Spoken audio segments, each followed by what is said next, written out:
Dans l'histoire contemporaine du Moyen-Orient, peu de figures ont exercé une influence aussi durable que Ali Khamenei, un homme dont le parcours mêle religion, révolution et pouvoir politique.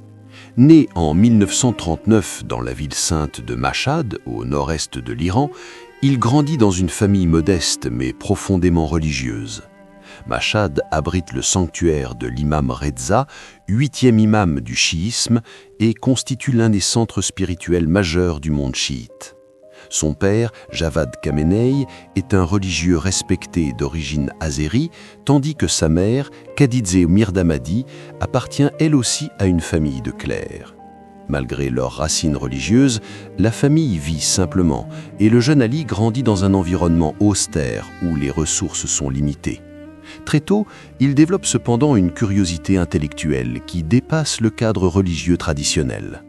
Alors que beaucoup d'enfants de son milieu passent l'essentiel de leur temps dans les mosquées, lui fréquente assidûment les bibliothèques de la ville, où il découvre la littérature mondiale.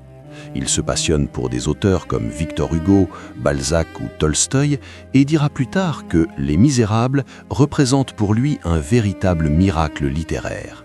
Cette ouverture intellectuelle l'amène également à s'intéresser à la philosophie occidentale, admirant dans sa jeunesse des penseurs comme Sartre ou Bertrand Russell, une influence étonnante pour un futur dirigeant religieux.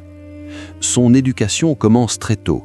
À l'âge de 4 ans, il est envoyé dans un maktab, une école traditionnelle où il apprend le Coran et les bases de la langue arabe.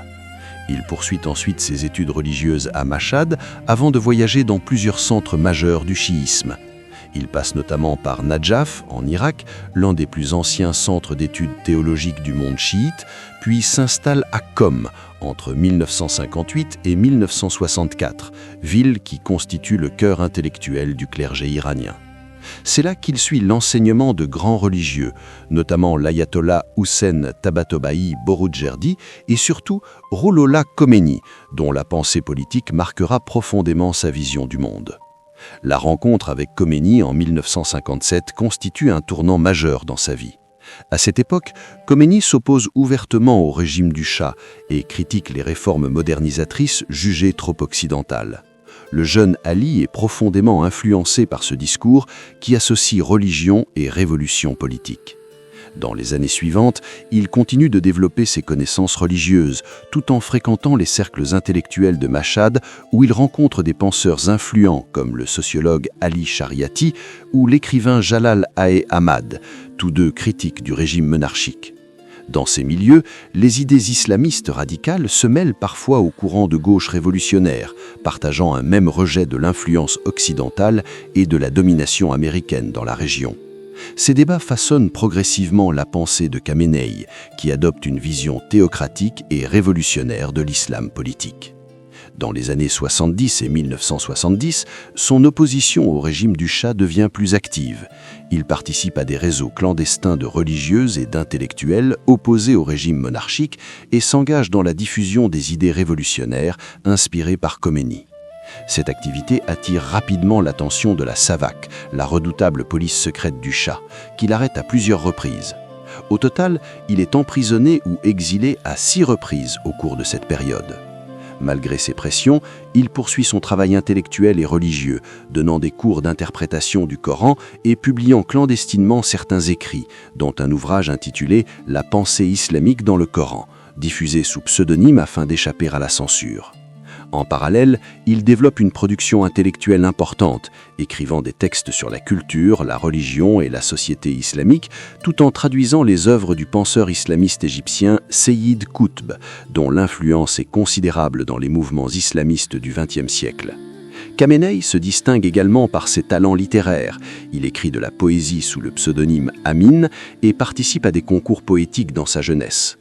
Outre le persan, il maîtrise couramment l'arabe et l'azéri, ce qui renforce sa stature intellectuelle au sein du clergé. La révolution iranienne de 1979 marque un tournant décisif dans sa carrière. Lorsque le régime du Shah s'effondre et que Ruhollah Khomeini revient triomphalement d'exil, Khamenei fait partie des religieux qui participent à la construction du nouveau système politique de la République islamique. Il devient membre du Conseil de la Révolution et se voit confier plusieurs responsabilités importantes. Rapidement, il est élu président de la République islamique d'Iran, un poste qu'il occupera pendant 2 mandats consécutifs de 1981 à 1989, dans un contexte marqué par la guerre dévastatrice entre l'Iran et l'Irak. Lorsque Rouhollah Khomeini meurt en 1989, la question de la succession se pose avec urgence. L'Assemblée des experts, chargée de choisir le nouveau guide suprême, se tourne vers Khamenei. Bien qu'il ne soit pas considéré comme l'un des plus hautes autorités religieuses du clergé chiite, il est finalement désigné pour occuper cette fonction suprême.